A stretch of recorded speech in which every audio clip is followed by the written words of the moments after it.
নহয়, আমি ঘটনা হ'ল কি চাওক, পুথিগত শিক্ষা অপৰিহাৰ্য, সেইটো কোনো বাদ দিব নোৱাৰে। পুথিগত শিক্ষাৰ কথাটো চলি থাকিব, কিন্তু একে সময়তে আমি এই আমাৰ ডিজিটেল ছিষ্টেমত যিবিলাক বস্তু এভেইলেবল হৈছে সেইবিলাকো ছাত্ৰ ছাত্ৰীয়ে পঢ়িব পাৰে। তেওঁলোকৰ হাতত সকলোৰে আজিকালি এণ্ড্ৰইড টেলিফোন থাকে, গতিকে তেওঁলোকে বেলেগ বেলেগ ধৰণৰ প্ৰগ্ৰেমবিলাক চোৱাতকৈ এইবিলাকত নিজক ইনভল্ভ কৰিব পাৰে। সেইটো এটা ডাঙৰ কথা।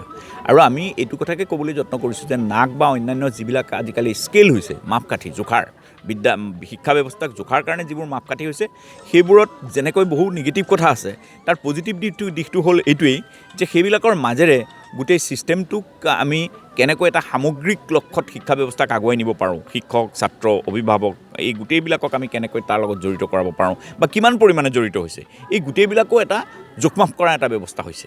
ৰাজ্যখনৰ যিসমূহ মহাবিদ্যালয় আছে, হয়, মহাবিদ্যালয় গুণগত শিক্ষাৰ ক্ষেত্ৰত আপুনি কি ক'ব? মই এটা কথা কওঁ যে গুণগত শিক্ষা এইটো মহাবিদ্যালয় বুলি পেলাই জেনেৰেলাইজ কৰি দিব নোৱাৰি। সামগ্ৰিকভাৱে গোটেই কেন্দ্ৰীয় শিক্ষা ব্যৱস্থা, মোৰ যদি ব্যক্তিগতভাৱে আপুনি প্ৰশ্নটো সোধে তেতিয়াহ'লে মই এইটো কথা ক'ব লাগিব যে সামগ্ৰিকভাৱে আমি কেন্দ্ৰীয় শিক্ষা ব্যৱস্থা বা ৰাজ্যিক শিক্ষা ব্যৱস্থা এটা কেঅছ ছিষ্টেমৰ মাজত চলিবলৈ আৰম্ভ কৰিছে। তেওঁলোকৰ গোটেই কোনো ধৰণৰ পৰিকল্পনা নাই, গতিকে পৰিকল্পনা নথকাৰ কাৰণে ব্যৱস্থাত বিভিন্ন ধৰণৰ ত্ৰুটি আৰম্ভ হৈছে। আৰু এই গোটেই ত্ৰুটিবিলাক তেওঁলোকে জানি বুজিয়েই কৰিছে যেন মোৰ এটা অনুমান হয়, কাৰণ তেওঁলোকৰ লক্ষ্যটো হ'ল যে গোটেই ব্যৱস্থাটো ক্ৰমান্বয়ে এটা প্ৰাইভেটাইজেশ্যনৰ ফালে লৈ যোৱা। গতিকে এই গোটেই প্ৰক্ৰিয়া এটা হেঁচা সাংঘাতিকভাৱে আমাৰ অনুষ্ঠানবিলাকৰ ওপৰত পৰিছে বুলি মই ভাবোঁ। বৰ্তমান ৰাজ্যৰ শিক্ষা ব্যৱস্থা কেনেধৰণৰ? সেইটোৱেতো ক'লোঁ যে ৰাজ্যৰ শিক্ষা ব্যৱস্থা এনেকুৱা ধৰণৰ হৈছে যে দেখাত বিৰাট চমৎকাৰ, কাৰণ আমাৰ গোটেই ৰাজনৈতিক ব্যৱস্থাটোৰ লক্ষ্যই হ'ল জনতোষিনী জনমোহিনী নীতি। এইটোহে হ'ল ডাঙৰ কথা।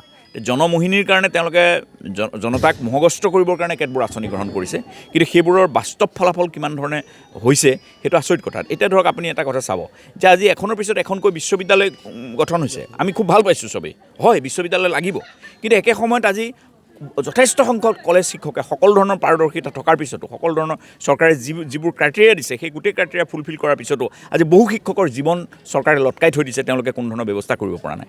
গতিকে সেইবোৰ আমি নিৰাময় কৰিব লাগিব। এই শিক্ষকসকলে আজি তলৰ স্তৰত গ্ৰামাঞ্চলত ল'ৰা ছোৱালীক শিক্ষিত কৰি আছে, চৰকাৰেতো গোটেই দায়িত্ব লোৱা নাই।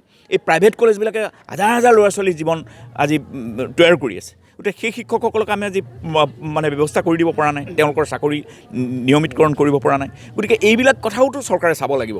এখনৰ পিছত এখন বিশ্ববিদ্যালয় খুলি দিছে য'ত আজি কোনো ধৰণৰ ব্যৱস্থাই ভালকৈ গঢ়ি উঠা নাই, আন্তঃগাঁথনি তৈয়াৰ হোৱা নাই। তাত নতুন নতুন ধৰণৰ ঘোষণাবিলাকৰ মাজেৰে মানুহৰ মন যদিও তেওঁলোকে ভুলাই আছে, ইলেকশ্যন কেন্দ্ৰিক কেতবোৰ নীতি লৈ আছে, কিন্তু সামগ্ৰিকভাৱে শিক্ষা ব্যৱস্থাৰ ভিতৰ ফালে বিভিন্ন ধৰণৰ ফপলা স্বৰূপ আপোনালোকে দেখিবলৈ পাব। যেনেকৈ ধৰক আজি মহাবিদ্যালয়বিলাকত এই যে আমি যে ক'লোঁ নতুন মহাবিদ্যালয়বিলাকৰ শিক্ষকৰ নিযুক্তি হোৱা নাই, ঠিক তেনেকৈ যিবিলাক পুৰণা মহাবিদ্যালয়ৰ পদ নাইকিয়া হৈছে, মানুহ ৰিটায়াৰ কৰিছে, সেইবিলাক পদতো নতুন এপইণ্টমেণ্ট হোৱা নাই। গতিকে এইবিলাক এটা সমস্যা।